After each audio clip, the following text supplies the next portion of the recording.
आज की कहानी तुम्हारे इस माइंडसेट को बिल्कुल फ्लिप कर देगी। एक नस के डैमेज हो जाने की वजह से उसका अब सुनने की क्षमता जा चुकी है। राज एवलिन दुनिया भर में मिरेकल म्यूजिशियन के नाम से जानी जाती हैं। भगवान ने अगर उससे सुनने की शक्ति छीन भी ली है तो उसे महसूस करने की ऐसी शक्ति दे दी जो हम में से किसी के पास नहीं है।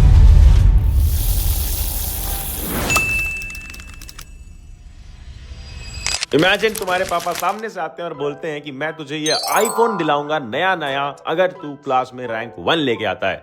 और तुम्हारे दिमाग में आता है कि यार मेरी तो आज तक रैंक 2, 3, 5 तक नहीं आई, 1 कहां से आएगी? खेल खत्म बेटा।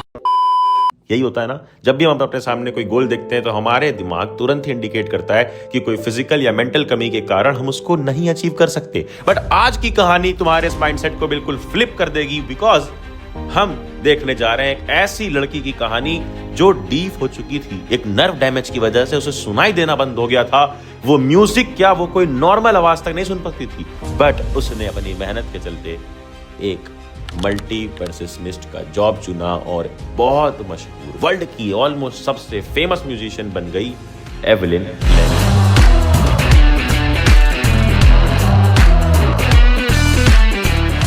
जिसने हर जगह पर अवार्ड जीते, कई सारे चैरिटी वाले काम भी किए, हजारों लाखों लोगों को इंस्पायर किया। और आज हम खुद इंस्पायर होंगे इनकी स्टोरी को देख के। लाइन बाय लाइन एनसीईआरटी को देखेंगे, कहीं से भी कुछ भी पार्ट मिस नहीं होगा। तो तुम ध्यान से एनसीईआरटी खोल के बैठ जाओ और तुम्हारे सामने ये मूवी चल रही है। इस एनिमेटेड मूवी को देखो, इसके बाद डिस्क्रिप्शन में जाके important worksheets for important questions उठा लेना। Rush hour crowd jostle for position on the underground train platform. मतलब रश आवर का टाइम था, भीड़ भाड़ का टाइम था, जब सब लोग आ जा रहे होते हैं ट्रेन से। भीड़ से भरा लंदन का अंडरग्राउंड ट्रेन प्लेटफॉर्म था और उस पर एक दूसरे से लोग धक्का मुक्की करते हुए जा रहे थे। हर कोई अपनी जगह के लिए धक्के खा रहा था, जैसा रियल लाइफ में सबके साथ होता है, चाहे वो लंदन हो चाहे वो दिल्ली का मेट्रो हो। अब बीच में एक छोटी सी लड़की थी, a slight girl looking younger than her 17 years was nervous yet excited as she felt the vibrations of the approaching train। मतलब एक 17 साल से थोड़े कम उम्र की प्यारी सी छोटी सी बच्ची खड़ी थी जो ट्रेन की आती हुई ट्रेन की वाइब्रेशंस को फील कर रही थी और थोड़ा नर्वस और थोड़ा एक्साइटेड फील कर रही थी। सोच के देखो भाई, वो ट्रेन के वाइब्रेशन को महसूस कर रही थी, आवाज नहीं सुन रही थी पर धड़कनों के साथ उस वाइब्रेशंस को फील कर रही थी। वो लड़की थी एवलिन ग्लेनी। नर्वस भी थी पर एक्साइटेड भी, जैसे अपनी लाइफ के नए चैप्टर में कदम रखने वाली हो। उसे सुनाई नहीं देता था पर फिर भी वो म्यूजिक की दुनिया में घुसने जा रही थी। और वही था उसके अपने सपने का पहला कदम, Royal Academy of Music London. लेकिन अब कहानी को थोड़ा रिवाइंड करते हैं और थोड़ा पीछे चलते हैं। बचपन में एवलिन बिल्कुल नॉर्मल थी, बिल्कुल नॉर्मल बच्चों की तरह पढ़ना लिखना खेलना कूदना हर एक काम करती थी। बट धीरे धीरे उसकी हियरिंग चली गई, यानी उसकी सुनने की क्षमता बिल्कुल खत्म सी हो गई। Her mother Isabel McDougall recalled noticing something was wrong when Evelyn was just 8 years old। यानी जब वो सिर्फ 8 साल की थी तो उसकी माँ ने पहली बार नोटिस किया कि जब उसने एवलिन को पियानो परफॉर्मेंस के लिए बुलाया और वो रिएक्ट ही नहीं कर रही थी। मतलब उसकी माँ इधर से चिल्लाती है, Evelyn Evelyn come on your piano performance, but उधर से कोई रिप्लाई नहीं आता, कोई रिएक्शन नहीं आता, जैसे उसने सुना ही ना हो। और सच में उस दिन एवलिन ने कोई आवाज नहीं सुनी थी। फिर डॉक्टर से चेकअप करवाया गया और डॉक्टर ने चेक करते ही बोल दिया साफ साफ, it was discovered that her hearing was severely impaired as a result of gradual nerve damage. मतलब इंपेयर्ड बोले तो खराब हो जाना और सीवियरली बोले तो बहुत ज्यादा खराब हो जाना। कि मतलब डॉक्टर ने पाया कि उसकी एक नर्व डैमेज की वजह से, यानी एक नस के डैमेज हो जाने की वजह से उसका अब सुनने की क्षमता जा चुकी है, बहुत ज्यादा डिस्टर्ब हो चुकी है। ये लाइन सुन के सोचो किसी का दिल कितना ज्यादा कोल्ड फील कर सकता है, क्योंकि एक ग्रेजुअल नर्व डैमेज आ गया जो उसके सुनने की क्षमता को बिल्कुल खत्म कर देगा। वो धीरे धीरे डैमेज बढ़ता जाएगा और एक दिन उसको डीफ यानी बहरा बना देगा। और डॉक्टर्स ने तो ये तक बोल दिया था कि इसको हियरिंग एड लगवाओ, यानी मशीन लगवाओ कानों में, और तो और डीफ स्कूल भेजो, यानी नॉर्मल स्कूल से हटा के डीफ स्कूल में डाल दो, जहां पर सिर्फ वो बच्चे आते हो जो बोल ना पाते हो। गूंगे लोगों के स्कूल में भेज दो।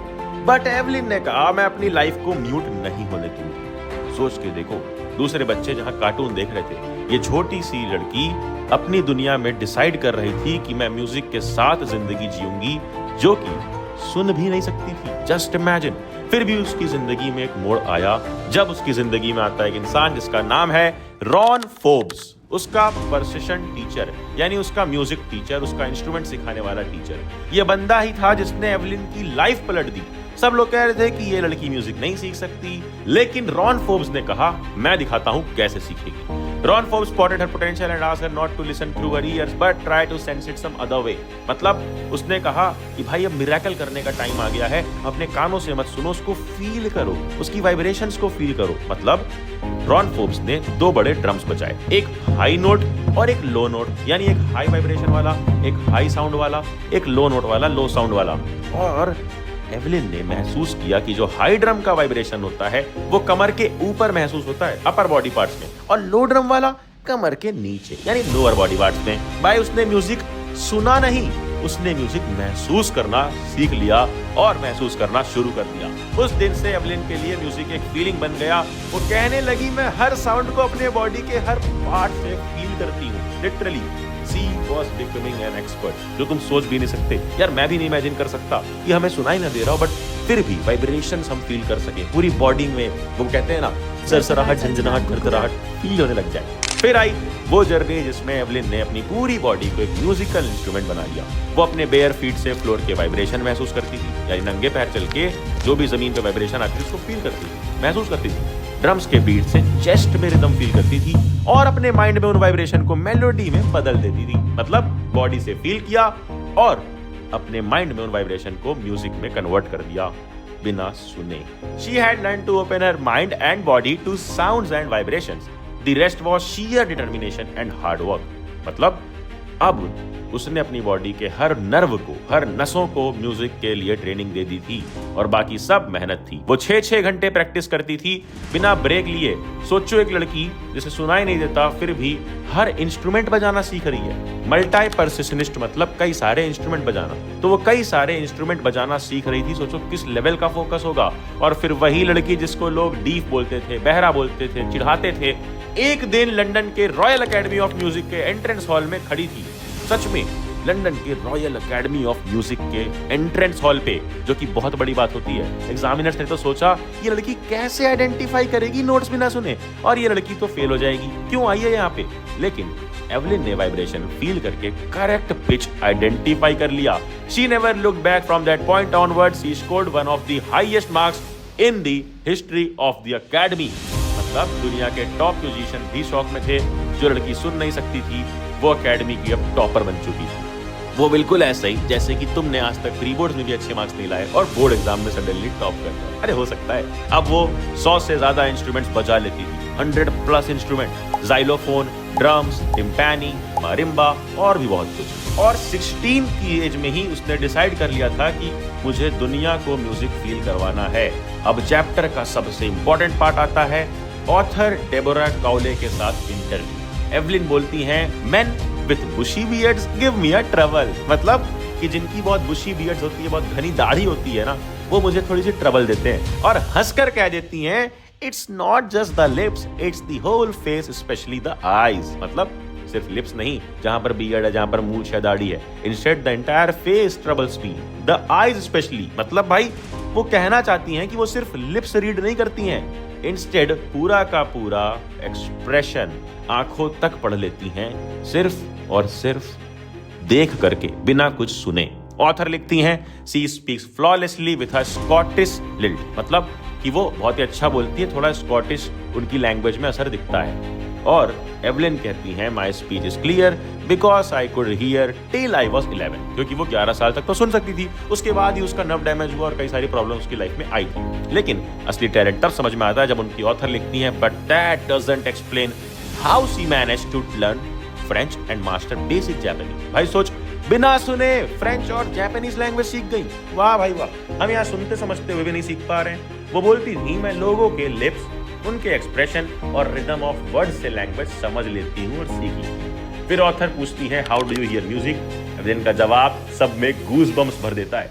It pores in through every part of my body, it टिंगल्स in the skin, my cheek bones, even in my year. मतलब वो म्यूजिक को हर सेल से महसूस करती थी। जाइलोफोन बजाते वक्त वाइब्रेशन उनके फिंगर टिप्स तक पहुंचते थे, ड्रम्स के साथ लीन करती थी और रेजोनेंस उनके पूरे शरीर में फ्लो करता था, यानी वो वाइब्रेशन, वो फीलिंग पूरे बॉडी में आती थी, साउंड नहीं, एनर्जी फील होती थी। वो कहती हैं मैं हर परफॉर्मेंस के पहले स्टेज पे बेयर फीट खड़ी होती हूँ, मतलब हर परफॉर्मेंस में वो नंगे पैर ही स्टेज पे खड़ी होती हैं ताकि फ्लोर के थ्रू बीट्स डायरेक्टली फील कर सकें, ताकि वो जल्दी समझ सकें कि वो कौन सी बीट्स है, कैसा म्यूजिक है। भाई इनके लिए स्टेज एक स्पीकर नहीं, एक हार्ट बीट था जहां से वो सब कुछ समझती और फील करती थी।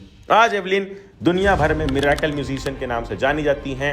ये उनका सिंपल सा मंत्र है कि if you work hard and know where you are going you will get there. वो कहती हैं मैं साउंड नहीं सुनती, मैं साउंड को देख लेती हूँ, महसूस कर लेती हूँ। In 1991 Evelyn was presented with the Royal Philharmonic Society's prestigious soloist of the year award. Literally soloist of the year award मिल गया उन्हें। मतलब जेम्स ब्लेड्स जो सबसे बड़े प्रशिक्षनिस्ट थे वहां के, वो बोलते हैं God may have taken her hearing but he has given her back something extraordinary what we hear she feels far more deeply than any of us. मतलब अरे बहुत बड़े म्यूजिशियन थे, इंस्ट्रूमेंट बजाते थे, और उन्होंने कहा कि भगवान ने अगर उससे सुनने की शक्ति छीन भी ली है तो उसे महसूस करने की ऐसी शक्ति दे दी जो हम में से किसी के पास नहीं, और जो वो हम सब से कहीं ज्यादा अच्छा कर पाती है। अब वो कॉन्सर्ट्स करती हैं पूरी दुनिया में, लेकिन सिर्फ पैसे कमाने के लिए नहीं, लोगों को इंस्पायर करने के लिए। वो यहाँ तक कि फ्री कॉन्सर्ट्स करती हैं कई सारे जेल में, कई सारे हॉस्पिटल्स में। सोचो ऐसे लोगों को मोटिवेट करती हैं जिन्होंने जिंदा रहने की भी होप छोड़ दी है। Ann Richlin of the Beethoven fund for deaf children says she is a shining inspiration for deaf children. They see that there is nowhere that they cannot go. मतलब एन रिचलिन जो बीथोवेन फंड की हैं, जो deaf children के लिए जिन्होंने fund बना रखा है, एक तरीके से ऑर्गेनाइजेशन बना रखा है, वो कहती हैं कि वो एक इंस्पिरेशन है सारे बहरे बच्चों के लिए, यानी डीफ चिल्ड्रंस के लिए। और वो कहती हैं कि अब ये बच्चे इसे देखकर, इससे इंस्पायर होकर ऐसा फील करते हैं कि अब ऐसी कोई भी जगह नहीं है जहां हम नहीं जा सकते, जहां हम बहरे चिल्ड्रन, बहरे बच्चे नहीं जा सकते, क्योंकि जब एवलिन ग्लैरी ने कर दिखाया तो हम भी कर दिखाएंगे। तो जो कितना इंस्पिरेशनल चीज है। अब इसी के साथ ये कहानी होती है समाप्त।